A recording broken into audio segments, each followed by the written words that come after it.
He is out. Rex Tillerson was sacked today as United States Secretary of State. The president fired him after 14 months of a rocky relationship and a long list of policy disputes. Rex and I have been talking about this for a long time. We got along actually quite well, but we disagreed on things. Outside the White House this morning, President Trump insisted Rex Tillerson's ouster should not have come as a surprise. I actually got along well with Rex, but really it was a different mindset. It was a different thinking. Tillerson had just returned from a trip to Africa Tuesday morning when he got the word. An aide said in a statement that, in fact, Tillerson had every intention of staying. But he added the secretary did not speak to the president and is unaware of the reason. Within hours, that official, Undersecretary of State Steve Goldstein, was himself fired. Later, Tillerson emerged to say he did have a phone call this afternoon from the president and to spell out just how abrupt the changeover will be. What is most important is to ensure an orderly and smooth transition during a time that the country continues to face significant policy and national security challenges. As such, effective at the end of the day, I'm delegating all responsibilities of the Office of the Secretary to Deputy Secretary of State Sullivan. The secretary had long been seen as outside the president's inner circle. He was kept in the dark before last week's bombshell announcement that Mr. Trump would meet with North Korea's leader Kim Jong-un. At the time, Tillerson was in the African nation of Djibouti. In all honesty, it came as a little bit of a surprise to us as well. The president reaffirmed today that he did not consult his Secretary of State about the Kim meeting. I made that decision by myself. Rex wasn't, as you know, in this country.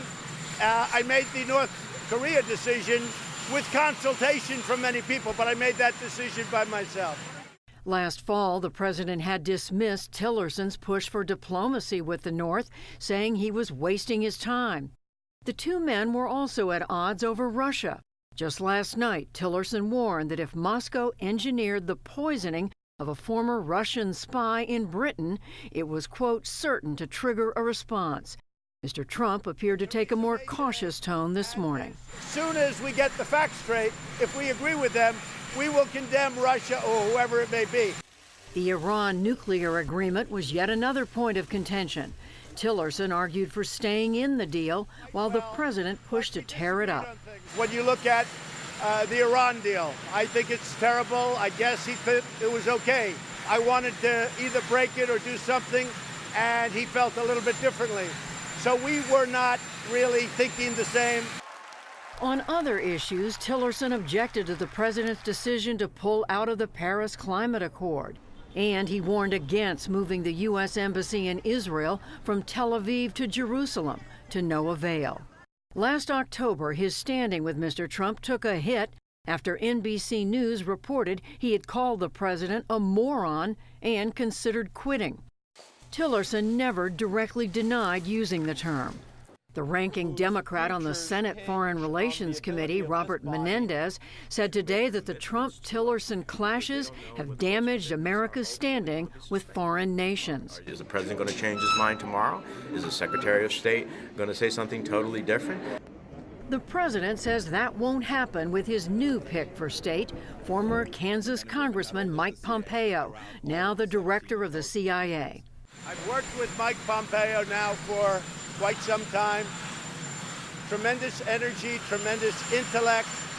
We're always on the same wavelength. That shared wavelength amounts to a hawkish foreign policy vision. Pompeo opposes the Iran nuclear deal, supports keeping Guantanamo Bay open, and he has said the U.S. will give no concessions to North Korea.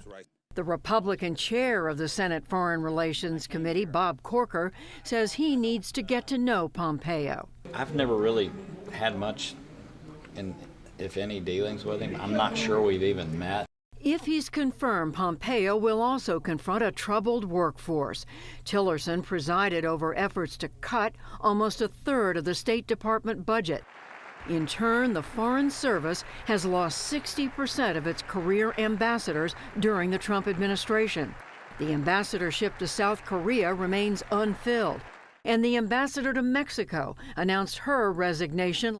Tillerson today claimed progress on North Korea, Syria, and Iraq. At the CIA, the president's choice to replace Pompeo, Deputy CIA Director Gina Haspel, would become the first woman to lead the agency. She is certain to face tough questions at her confirmation hearing.